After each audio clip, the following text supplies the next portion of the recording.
तो उसके बारे में बात करेंगे। और बाकी यार प्लीज सब्सक्राइब कर लेना, आपका सिर्फ 1 सेकंड जा रहा है, आप एक रियल कार्वर्सल प्रो बन सकते हैं। प्लीज आप सब्सक्राइब वाला बटन दबा दो, एक रियल कार्वर्सल प्रो बन जाओ। इस महीने का हमारा 5,20,000 का एम है, देखते भाई आप कंप्लीट कराते हो या फिर नहीं। तो महिंद्रा स्कॉर्पियो की स्टोरी स्टार्ट होती है 1990s में, जिसमें महिंद्रा सिर्फ एक व्हीकल असेंबलर थे, मतलब वो दूसरी कंपनियों के जो व्हीकल है वो असेंबल करते थे। और जो इनकी पार्टनरशिप थी फोर्ड के साथ ही, तो इसलिए कंपनी फोर्ड के ट्रैक्टर्स इंडिया में बेचे थे, असेंबल करते थे। और साथ ही में आप जानते होंगे या फिर याद होगा फोर्ड की एस्कॉर्ट, जो कि उस टाइम की फोर्ड की एक प्रीमियम सेडान थी, जैसे आजकल होंडा एकॉर्ड आती है, काफी लग्जरी होती है, उसमें काफी बढ़िया आपको फीचर मिलते हैं। उस टाइम की फोर्ड की एस्कॉर्ट थी और उसे महिंद्रा इंडिया में लोकली असेंबल करते थे फोर्ड के लिए, और बाद में फिर वो फोर्ड के नाम से बिकती थी। पर ऑब्वियसली जो फोर्ड एस्कॉर्ट है इंडिया में बहुत ही बढ़िया बिकी नहीं, क्योंकि जो गाड़ी का प्राइस है काफी महंगा था उस टाइम के हिसाब से, और जो उस टाइम की कंज्यूमर्स की परचेजिंग पावर थी इतनी थी नहीं, तो इसलिए भाई ऑब्वियसली वो एक काफी बड़ा फेलियर रहा और उस गाड़ी को डिसकंटिन्यू कर दिया। और इस टाइम के राउंड में महिंद्रा की थोड़ी बहुत ऑफ रोडिंग वाली जीप वगैरह आया करती थी, जिनमें बढ़िया ऑफ रोडिंग थी, लेकिन भाई ऑब्वियसली हर बंदा ऐसी गाड़ी चला नहीं सकता, तो इसलिए भाई महिंद्रा को कोई ऐसी गाड़ी चाहिए थी जो कि हर बंदा चला पाए। पर लेकिन उस टाइम पे जो टाटा मोटर्स थे उनकी बहुत ही बड़ी पहचान थी, उनके जो कमर्शियल व्हीकल थे, उनके बसेस और ट्रक्स तो बहुत ही बढ़िया बिकते थे, और साथ ही में जो उनकी गाड़ियां थी सियरा वगैरह वो भी काफी फेमस हो गई थी इंडिया में। और जो मारुति है उसकी भी सेल्स काफी बढ़िया ग्रो करी थी, जो उनकी मारुति 800 है इंडिया में काफी बढ़िया परफॉर्म करी थी। तो इसलिए भाई आनंद महिंद्रा चाहते थे कि इंडिया में महिंद्रा की भी ऐसे एक डिस्टिंक्ट आइडेंटिटी बने पैसेंजर व्हीकल वाले सेगमेंट में, जैसे टाटा मोटर्स की है या फिर मारुति की है। और फिर 1993 में क्या हुआ कि पवन गोयनका, जो कि अब तो महिंद्रा की एमडी रह चुके हैं और रिटायर हो चुके हैं, वो 1993 में जीएम में काम करके अमेरिका में काम करके आए थे, और अब उन्होंने महिंद्रा को ज्वाइन किया था। तो उन्हें जो ऑटोमोटिव सेक्टर है उसकी बहुत ही बढ़िया नॉलेज थी, और उस टाइम पे एलन ड्यूरांटे भी कंपनी में थे, जो कि कंपनी का डिजाइनिंग वाला काम करते थे। फिर 1997 में महिंद्रा ऑटोमोटिव के अंदर प्रोजेक्ट स्कॉर्पियो को लॉन्च करा, जो कि इस ब्रांड का एक नया प्रोजेक्ट था, जो कि यूटिलिटी व्हीकल होने वाला था, जिसमें आपको ऑफ रोडिंग तो सही मिलेगी, साथ ही में इस गाड़ी में चलाने में मजा आएगा, और इस गाड़ी को आप सिटी में भी और बाकी ऑफ रोड कंडीशन में भी चला पाएंगे। फिर 1998 तक इस ब्रांड ने जो ब्लूप्रिंट है प्रोजेक्ट स्कॉर्पियो का वो रेडी कर लिया था, कि जो प्राइसिंग है क्या होनी चाहिए, और साथ ही में गाड़ी किस मार्केट को टारगेट करेगी,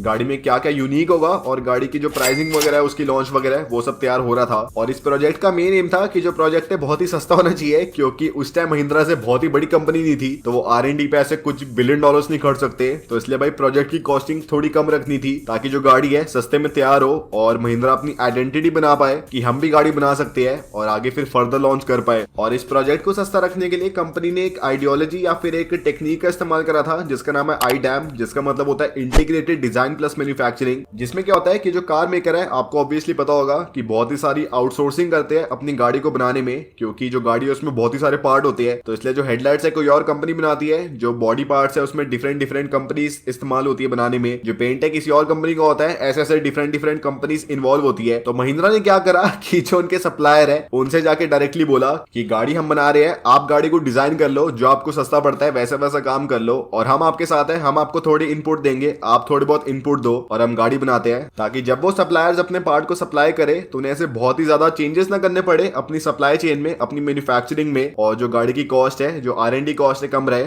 और साथ ही में जो महिंद्रा है जिनके पास इतनी कोई बड़ी फैक्ट्री तो थी नहीं, तो उनकी भी जो R&D कॉस्ट है वो कम रहे। तो भाई ये सोचो, उस टाइम किसी ने सोचा भी नहीं होगा कि ये गाड़ी इतनी सक्सेसफुल हो जाएगी, और 20 साल भी इसकी नई जनरेशन ना आए तब भी ये गाड़ी इंडिया की बेस्ट सेलिंग SUV बनी रहेगी, तो भाई बहुत ही बढ़िया हो गया। फिर जो एलन ड्यूरांटे है उन्होंने बताया था कि उनकी जो इनिशियल आइडियोलॉजी थी इस गाड़ी को डिजाइन करने में, कि कोई भी एक 10 सीटर यूटिलिटी व्हीकल लेना और उसे एक्सटेंड करके 13 सीटर बना देना, ताकि जो कंपनी है उसकी थोड़ी डिस्टिंक्ट आइडेंटिटी बन पाए, और जो इसकी मैन्युफैक्चरिंग कॉस्ट है, जो R&D कॉस्ट है, काफी कम रहे। लेकिन एक दिन क्या होता है कि एलन ड्यूरांटे महिंद्रा को कॉल करते हैं और कहते हैं कि एक बार आप डिजाइन ऑफिस में आओ, मुझे आपको कुछ दिखाना है। और जो आनंद महिंद्रा है डिजाइन ऑफिस में जाते हैं, और जो एलन ड्यूरांटे है उन्हें दिखाते हैं एक 7 सीटर SUV का प्रोटोटाइप, जो कि उस टाइम उस कंपनी के एक फ्रेशर, जो कि एक 26 साल का IITian था, उसने बनाया था। और भाई आनंद महिंद्रा ने जब देखा उन्हें भी बहुत ही पसंद आया। फिर उन्होंने पूछा पवन गोयनका से और एलन ड्यूरांटे से कि इस वाली अगर हम गाड़ी को बनाते हैं, और जो हमारी पहले वाली आइडियोलॉजी थी कि 10 सीटर गाड़ी को 13 सीटर बना दो, अगर उसे खत्म करते हैं तो कितनी कॉस्टिंग आने वाली है। और फिर जो एस्टिमेट लगाया गया वो अराउंड 550 से लेके 600 करोड़ के बीच में था। Back to the board, and board said, "Go ahead." और उस टाइम फिर महिंद्रा ने कहा कि हम कुछ ऐसा नहीं कर सकते कि गाड़ी चली ना, कोई बात नहीं, हमें चलानी पड़ेगी, क्योंकि भाई कंपनी थोड़ी छोटी थी उस टाइम के हिसाब से, और जो कंपनी के पास कैश था, जो एसेट्स इतने थे नहीं कि अगर ये 600 करोड़ खत्म हो गए तो कंपनी दोबारा सर्वाइव कर लेगी। तो फिर ऑफिशियली जो प्रोजेक्ट स्कॉर्पियो है, जो आज हम स्कॉर्पियो देखते हैं, उसको ग्रीन लाइट मिली और ऑलमोस्ट 5 साल लगे 120 बंदों के आसपास की टीम थी जो कि इस गाड़ी की डिजाइनिंग पे लग गए, इसके मैकेनिकल फंक्शन पे लग गए, अपने सप्लायर से एकदम कोलैबोरेट होके इस गाड़ी को डिजाइन करने में लग गए। और फिर ऑफिशियली जून 20 2002 को इस गाड़ी का इंडिया में लॉन्च होता है 5.5 लाख रुपए एक्स-शोरूम इंडिया के दाम में। और उस टाइम पे सोचो इस गाड़ी का जो मेन राइवल था वो कौन सा होगा? मारुति एस्प्रेसो। नहीं, ऑब्वियसली नहीं। जो उस टाइम पे इस गाड़ी का मेन राइवल था उसका नाम था टाटा सफारी, जो कि इतनी ज्यादा ब्रांडेड गाड़ी थी, उसमें टाटा का नाम था, आपको बढ़िया 4x4 ऑफ-रोडिंग मिलती थी और साथ ही में जो गाड़ी है उसकी लुक्स भी अच्छी थी। लेकिन एक चीज अच्छी क्या हुई कि जो सफारी है उसका प्राइस अराउंड 8 लाख से भी ऊपर का था इंडिया में एक्स-शोरूम इंडिया। लेकिन जो हमारी महिंद्रा स्कॉर्पियो लॉन्च हुई 5.5 लाख रुपए एक्स-शोरूम इंडिया के प्राइस में लॉन्च हुई, तो जो प्राइस डिफरेंस था दोनों गाड़ियों में काफी बड़ा था। और इसलिए भाई ऑब्वियसली क्या हुआ, जो स्कॉर्पियो है उसकी तरफ बहुत ही बढ़िया अट्रैक्शन बढ़ गई कंज्यूमर्स की। और ऑफिशियली ये जो 600 करोड़ का प्रोजेक्ट था जो कि महिंद्रा हार नहीं सकते थे, वो ऑफिशियली सक्सेसफुल हो गया। और आज जो हम गली गली में स्कॉर्पियो देखते हैं वो हमें आज देखने को मिली। और डीजल के साथ साथ इस गाड़ी में एक पेट्रोल का ऑप्शन भी था जिसका नाम था रेव 116, जिसमें आपको पेट्रोल का ऑप्शन मिलता था, आपको 116 हॉर्स पावर मिलती थी। और उस टाइम में सफारी में भी आता था पेट्रोल, तो इसलिए भाई इस वाली कंपनी ने भी किया। और इसमें आपको जो प्राइस है अराउंड 7 लाख रुपए का देना पड़ता था एक्स-शोरूम इंडिया। फिर 2003 में इस गाड़ी को यूरोप में लॉन्च करा गया महिंद्रा गोवा के नाम से, स्पेसिफिकली इटली में। और फिर 2006 में इस गाड़ी को रशिया में लॉन्च करा गया, तो भाई रशिया में भी हमारी महिंद्रा स्कॉर्पियो बिकती है। और फिर 2006 में इस गाड़ी का एक नया थोड़ा फेसलिफ्टेड वर्जन लॉन्च करा जिसमें आपको थोड़े नए फीचर मिले। फॉर एग्जांपल आपको CRDE इंजन मिला जिसमें पहले से बढ़िया पावर थी, पहले से बढ़िया टॉर्क था, और साथ ही में आपको जो इसकी रेयर की लाइट्स है और जो सामने के बम्पर वगैरह है उनकी लुक्स में भी थोड़े बहुत चेंजेस मिले। और अभी भी इस गाड़ी का जो प्राइस है काफी कुछ सिमिलर ही था, 6 लाख रुपए के आसपास का था एक्स-शोरूम इंडिया। फिर 2009 में इस गाड़ी की एक और नई जनरेशन लॉन्च होती है जिसमें आपको पहले से और नई लुक्स मिलती है, आपको नई हेडलाइट्स मिलती है, आपको नया बॉनेट मिलता है, आपको नए बम्पर मिलते हैं, आपको नए अलॉयस मिलते हैं, रेयर में आपको नई लुक्स मिलती है, साथ ही में जो इंटीरियर है उसमें आपको नए एडेड फीचर्स मिलते हैं। और अभी इस गाड़ी में आपको ऑटोमेटिक ऑप्शन मिला जो कि पहली इंडिया की डीजल एसयूवी बनी जिसमें आपको ये वाला ऑप्शन मिलता है, तो भाई बहुत ही बढ़िया हो गया। और फिर 2009 में इस गाड़ी का एक पिकअप वाला वर्जन जिसका नाम था महिंद्रा गेटअवे, उसको लॉन्च करा ऑस्ट्रेलिया में महिंद्रा पिकअप के नाम से। और इस गाड़ी की उस टाइम में 2 स्टार की रेटिंग थी एनकैप की, लेकिन ऑस्ट्रेलिया में लॉन्च करने के लिए इस गाड़ी में थोड़े और फीचर्स को ऐड कर दिया सेफ्टी में, ताकि इस गाड़ी की 3 स्टार की रेटिंग हो जाए और ऑस्ट्रेलिया के जो स्टैंडर्ड है उसके हिसाब से गाड़ी मीट कर पाए। और फिर आते हैं भाई रोहित शेट्टी, इन्होंने इस गाड़ी को इतना फेमस कर दिया अपनी मूवी से, इतना बड़ी से ऐसे उड़ा दिया, फाड़ दिया, जिनकी मूवीज में पुलिस वाले हैं उनको ये गाड़ी दे दी, तो भाई ये गाड़ी बहुत ही फेमस थी। और भाई इंडिया की जो मूवीज है उनकी एक थीम बन गई है कि जो ब्लैक वाली स्कॉर्पियो है वो जनरली गुंडों के पास होती है और जो व्हाइट वाली स्कॉर्पियो है वो जनरली पुलिस वालों के पास होती है,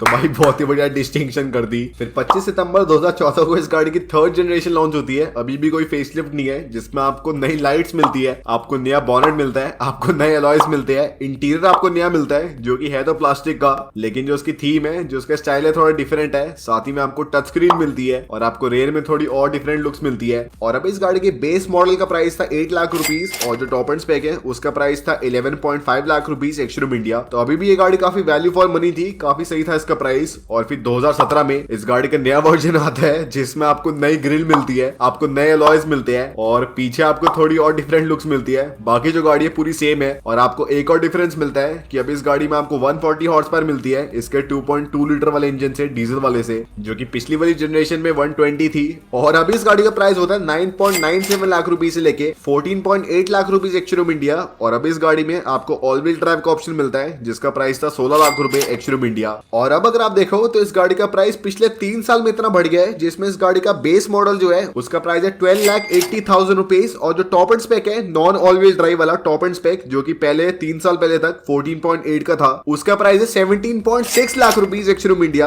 तो इस गाड़ी का प्राइस 3 साल में ऑलमोस्ट पर वेरिएंट 3 लाख रुपए बढ़ गया है। पर तभी भाई ये गाड़ी बहुत ही पसंद है लोगों को। अभी भी ये गाड़ी जो कि इतनी पुरानी हो चुकी है, अभी भी इस गाड़ी की 3-4 हजार यूनिट बिक रही है हर एक महीने और इसके अराउंड 6-6.5 लाख यूनिट इंडिया में डोमेस्टिकली बिक चुकी है। और ऑस्ट्रेलिया में जो इसका गेटअवे वाला वर्जन है है जो इसका पिकअप वाला वर्जन है बहुत ही फेमस है, वहाँ के लोगों को बहुत ही पसंद है। और भाई ऑफिशियली मैंने डिकोड कर लिया महिंद्रा की स्ट्रैटेजी कि कैसे वो गाड़ियों को आजकल लॉन्च कर रही है और क्यों उनकी इतनी डिमांड हो रही है गाड़ियों की, कि वो जो पहली वाली जनरेशन है गाड़ी की जो कि अभी तक लॉन्च हो रखी है और जो कि बिक रही है, उसका प्राइस बढ़ाते रहते हैं दूसरी गाड़ी के लॉन्च से 1-2 साल पहले तक, ताकि लोगों को लगे कि जो गाड़ी है बहुत ही महंगी है। लेकिन गाड़ी की डिमांड इतनी है कि लोग खरीदते जा रहे हैं और जब वो नई वाली जनरेशन लॉन्च करते हैं उसका प्राइस पहले वाले से कम रख देते हैं, ताकि लोगों को लगे कि जो नई वाली जनरेशन है पहले से भी सस्ती है और उसमें आपको पहले से बहुत ही सारे फीचर मिलते हैं, तो ये तो वैल्यू फॉर मनी है ही, तो इसे जाके ले लो। तो ये है भाई महिंद्रा की स्ट्रैटेजी जो कि मुझे लगता है। और बाकी जो नई वाली स्कॉर्पियो है 2022 में ऑफिशियली लॉन्च होगी और जो 3 महीने मेरे ख्याल से जिसमें लॉन्च हो सकती है, पहला है जून, क्योंकि जो पहली वाली स्कॉर्पियो थी जो कि सबसे पहले वाली थी वो जून में लॉन्च हुई थी। सेकंड महीना है अगस्त या फिर अगस्त 15, क्योंकि जो XV700 है या फिर जो नई वाली थार है दोनों ही अगस्त 15 को लॉन्च हुई थी या फिर अक्टूबर में